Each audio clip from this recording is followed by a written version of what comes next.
Meskipun pernah membantah dengan mengatakan yo takono sing duwe akun saat belusukan terakhir kali dan ditanyai wartawan soal akun Fufu Fafa, faktanya makin kesini justru keterkaitan antara Gibran dan akun Fufu Fafa makin sulit untuk dibantah.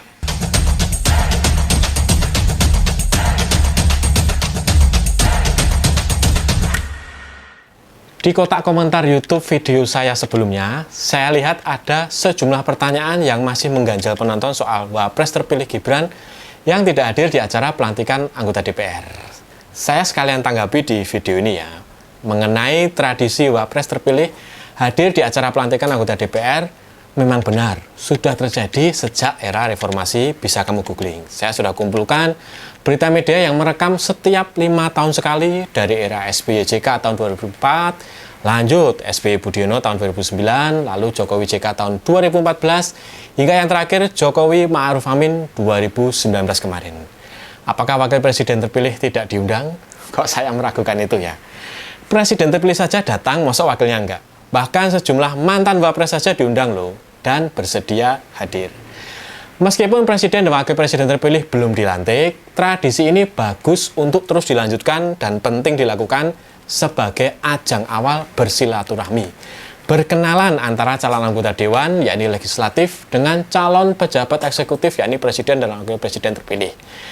Kalau orang Jawa istilahnya kula nuwun dulu sebelum nantinya selama 5 tahun ke depan akan saling bekerjasama, saling mengoreksi kebijakan dan perundangan, dan saling mengawal jalannya roda pemerintahan.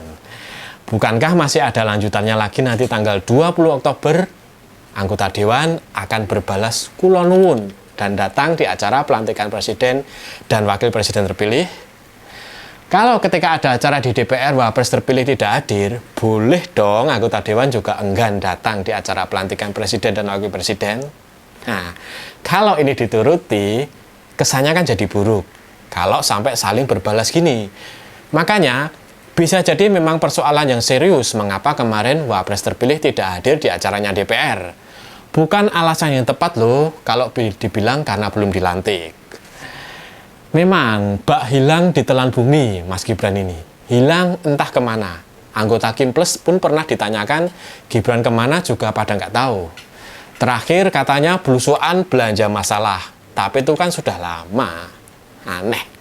Sejak kasus Fufu Fafa merebak, akun Instagram Gibran pun mendadak sepi postingan. Tidak diupdate lagi. Tercatat terakhir kontennya yang saya lihat hari ini postingan tanggal 15 Agustus 2024. Benar-benar menghilang dan tidak meninggalkan jejak. Bahkan di media dan media sosialnya pun tidak meninggalkan informasi apapun. Meskipun pernah membantah dengan mengatakan yo takono sing duwe akun saat belusukan terakhir kali dan ditanyai wartawan soal akun Fufu Fafa, faktanya makin kesini justru keterkaitan antara Gibran dan akun Fufu Fafa makin sulit untuk dibantah.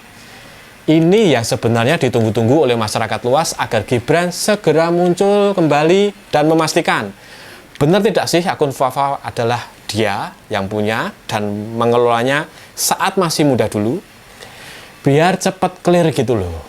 Emangnya kalau lama menghilang netizen akan lupa. Wah, masih ada yang mengganjal dan belum terkonfirmasi loh. Menghindari publik dan sengaja sembunyi hanya akan menunda saja, tak akan merubah keadaan. Tetap nanti Mas Gibran akan dicari-cari dan ditanyakan lagi hal yang sama.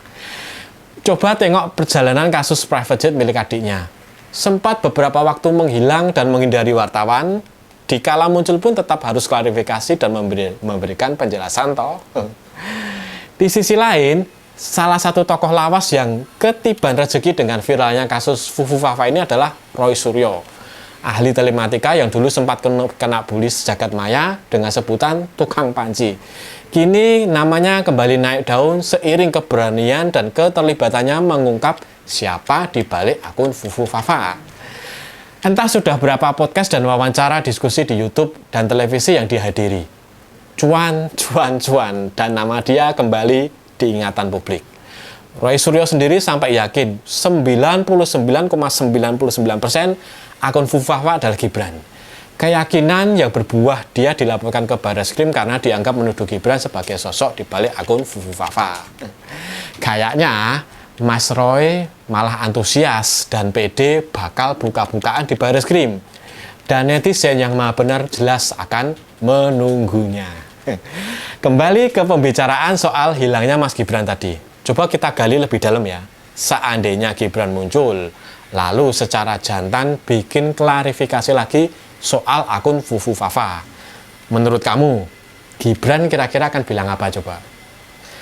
Akan dengan gagah bilang, ya saya yang punya akun tersebut, atau tetap denial, menyangkal bukan dia pemiliknya? Tulis di komentar ya. Lalu, jika Gibran konvers soal akun Fufufafa, apa sih pilihan dia? Coba kita analisis bersama ya. Yang pertama, kalau Gibran mengaku Fufufafa bukan dia, misalnya, lalu apakah persoalan langsung selesai? Apakah netizen percaya? Itu masalahnya. Dengan serangkaian bukti sejak awal dan bukti yang terakhir yaitu nomor telepon dia yang terdaftar di Kaskus dan nomor yang sama juga terbukti dipakai untuk pendaftaran di KPU ketika maju sebagai bakal calon wali kota tahun 2020, apakah netizen langsung terhipnotis dan percaya dengan apa kata Gibran bahwa dia bukan Fufufafa? Lalu tiba-tiba secara ajaib netizen lupa dan mengabaikan segala macam bukti jejak digital yang sudah dikumpulkan. Celing, tiba-tiba netizen lupa kasus ini gitu. Halu banget kan? Lalu pilihan yang kedua, misalnya Mas Gibran secara sadar mengakui bahwa akun Fufufafa adalah dia. Apa kira-kira yang akan terjadi? Apakah publik akan memuji-mujinya sebagai seorang yang gentleman dan memberikan aplaus? Gile, jantan bener nih anak. Gitu misalnya. Lalu kemudian masyarakat luas memaklumi dan memaafkannya. Boleh ya berhalu-halu gini. Jika Gibran mengaku begini, bisa dibayangkan. Cacian, magian tak akan pernah mereda. Yakin deh, suara pemaksulan akan kian kencang. Publik tak akan terima negara sebesar Indonesia dipimpin oleh seorang wakil presiden yang punya masa lalu yang miring, yang tidak bisa dijadikan contoh oleh anak-anak, apalagi dibanggakan oleh anak-anak muda. Padahal selama ini, branding Gibran adalah seorang pemuda yang sukses berbisnis, bekerja keras, dan seterusnya, dan lain sebagainya. Namun faktanya, jika dia mengakui, jelas akan merusak reputasinya. Ibarat makan buah si malakama memang, maju kena, mundur kena. Mungkin sudah takdir dan karma yang harus diterima. Tidak ada asap kalau tidak ada api, dan orang akan menuai badai dari angin yang sudah ditaburnya. Begitulah kura-kura gambaran yang terjadi akhir-akhir ini di sisa masa pemerintahan bapaknya dan kasus yang menimpa dirinya. Itu saja dari saya, kurang lebihnya mohon maaf, salam POV, point of view.